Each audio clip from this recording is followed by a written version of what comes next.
Welcome to this explainer. Look, if you're following real estate right now, you've absolutely been bombarded with the buzzwords blockchain, tokenization, smart contracts. They all promise to completely disrupt an industry that, let's face it, is notoriously slow, heavily reliant on paper, and just full of friction. But what is the actual reality on the ground? Today, we are going to look strictly at the data, the pilot programs, and the hard evidence to see exactly where this technology is genuinely adding value and where it's hitting a brick wall. So I want you to just imagine this for a second. Imagine a world with zero friction in property markets, completely devoid of endless paperwork. Think about the current state of direct real estate investment. It's incredibly lumpy, right? Transactions are infrequent, they involve massive sums of money, and they are just bogged down by layers upon layers of intermediaries. But what if we could strip all of that away? What if a decentralized system could instantly verify ownership, execute contracts, and transfer funds without a single lawyer or bank clerk ever needing to stamp a piece of paper? Well, that is the ultimate promise of this technology.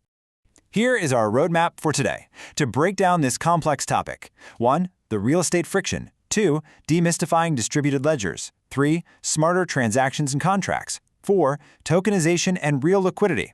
5. Blockchain property valuation. And finally, 6. The reality check. Let's start right at the beginning with Section 1, the real estate friction, why buying property is painful. Okay, just look at this incredibly clunky four-stage commercial real estate transaction process over in the UK. From the initial heads of terms all the way to the final completion, every single step requires verifying information, validating title deeds, and cross-checking data among a bunch of different parties: buyers, sellers, lenders, and agents. And because there's no single global standard or public ledger, all this information gets trapped in private silos. That means third parties have to verify the exact same data multiple times. It's predominantly offline, highly labor-intensive, and frankly, extremely prone to human error. And here is the actual cost of all that friction. 6 months of due diligence accounting for 10% of a massive deal's total cost. That is a staggering loss of capital. I mean, that is real money vanishing into administrative black holes. If a new technology can reduce that timeline and that cost by even a fraction, it fundamentally changes the profitability and the value of the underlying assets. Moving on to Section 2, Demystifying Distributed Ledgers, Cutting Through the Crypto Jargon. Before we go any further, it is absolutely crucial we understand the difference between general ledgers and the specific blockchain format. People use the terms interchangeably all the time, but distributed ledger technology, or DLT, simply means a database spread across multiple participants, or nodes, who all hold an identical copy. Blockchain, on the other hand, is just one specific flavor of DLT, where transactions are grouped into blocks that are chronologically and cryptographically linked. If someone tries to alter a previous block, the cryptographic hash changes, leaving a clear, undeniable trace, and that is exactly what provides that famous layer of security. We've also got to talk about the ecosystem. We need to contrast open, public chains with permissioned private chains. Public chains, like Bitcoin, are open for anyone to inspect and verify.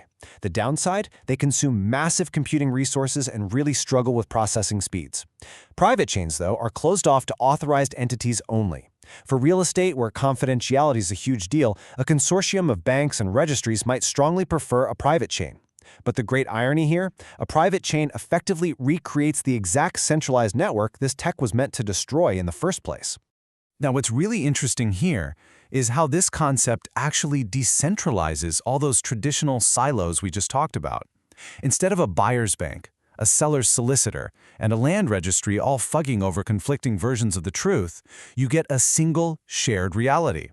The nodes don't inherently trust each other, no, but they trust the cryptographic protocol that manages the initiation, validation, and recording of every new entry. Which brings us to Section 3, Smarter Transactions and Contracts, Automating the Deal. Take a look at this pilot program from the Swedish Land Registry. It's a 6-step process that shows exactly how a single portal removes the need for everyone to do the exact same due diligence over and over again. In this testbed project, the buyer and seller identities are verified right in an app. The agent's due diligence is uploaded exactly once. The bank accesses that very same portal to issue preliminary loan approval. Digital signatures are executed, payment is triggered, and the title transfers automatically. Get this, it's estimated that successfully implementing this system could save Swedish taxpayers over 100 million euros a year. So what's the engine behind all this automation? It's the smart contract. Now, spoiler alert, A smart contract isn't actually smart. It's really just a script residing on the blockchain that acts exactly as it is programmed. Think of it like a digital vending machine. If the buyer's funds are verified, then the title is transferred. By removing the need for a human to sit there and manually verify that conditions A, B, and C have been met before triggering step D, you drastically cut down the time and cost of an exchange. And the industry is definitely catching on. The survey data here completely validates that excitement, with 80% of professionals pointing to improving transaction efficiency as the primary advantage. There's a collective realization that the automation of business processes, whether that's initiating a lease payment, enforcing a rental agreement, or transferring a property deed, is by far the most immediate, tangible benefit this technology can offer the real estate sector. Let's pivot a bit to Section 4, Tokenization and Real Liquidity, slicing up the skyscraper. Okay, let's break down the difference between a traditional real estate investment trust, or REIT, and a tokenized special purpose vehicle. In the current landscape, tokenizing real estate usually means creating a digital representation of a fractional ownership interest in an off-chain asset. Unlike a REIT, which is heavily regulated and has managers deciding on a massive portfolio of investments, a tokenized SPV is often tied to a single specific asset, like a luxury apartment building in Manhattan or a resort in Aspen. It operates with fewer disclosure requirements, making it way cheaper and faster to set up. But it trades on highly fragmented, specific issuer platforms rather than massive public stock exchanges. But despite all the hype, the sentiment in the industry is actually pretty mixed on when this will really take off. And honestly, there's good reason for that skepticism. Creating a truly liquid market requires massive trading volume. Right now, because tokens are traded on these fragmented issuer platforms, we just aren't seeing true instant liquidity yet. Plus, if retail investors are locked into a single asset with limited information disclosure, the risk profile is significantly different than buying into a widely diversified REIT.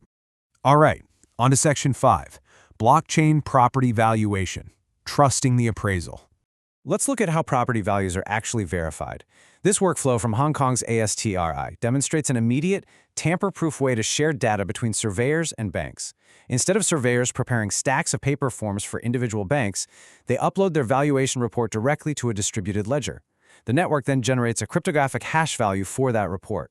When a bank needs to verify the valuation, they retrieve the key info and use that exact hash value to prove the report hasn't been tampered with. Now, the appraisal itself doesn't change. Surveyors still have to physically inspect the property, but the way that data is authenticated and shared is completely transformed.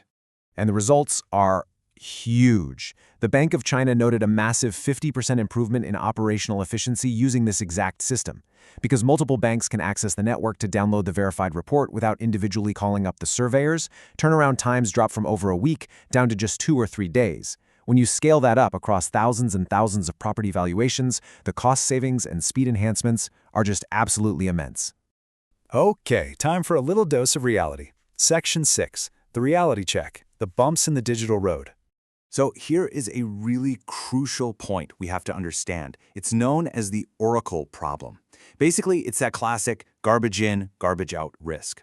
A smart contract living on a blockchain cannot physically look at a house to see if the roof has caved in. It relies entirely on an external data feed, an oracle, to confirm physical realities. If the oracle feeds incorrect or fraudulent information into the blockchain, the smart contract is just going to execute based on that lie. And because the blockchain is immutable, reversing that automated mistake is incredibly difficult. It completely undermines the supposed trustless nature of the whole system. Plus, we have to face these very real legal, social, and scalability barriers standing right in the way of mass adoption. I mean, legally, the infrastructure simply isn't there yet. If a self-executing smart contract fails, who do you even sue in a decentralized network? We've got severe concerns about data privacy on immutable ledgers. We lack the massive industry-wide coordination to standardize these platforms. And perhaps most importantly, there is immense resistance from intermediaries, lawyers, brokers, and officials who currently profit from transaction friction are absolutely not going to enthusiastically adopt a system that's literally designed to replace them. So I want to leave you with this final thought. Will blockchain replace the real estate agent or just upgrade them?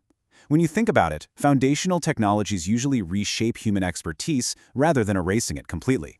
Sure, blockchain can remove the mundane administrative tasks of tracking data and verifying signatures, but it cannot assess the physical condition of a property, negotiate a highly nuanced deal, or provide the strategic advisory services that buyers and sellers really rely on. Total disintermediation is highly unlikely. Instead, the professionals who survive this shift will be the ones who leverage this technology to add greater consultative value.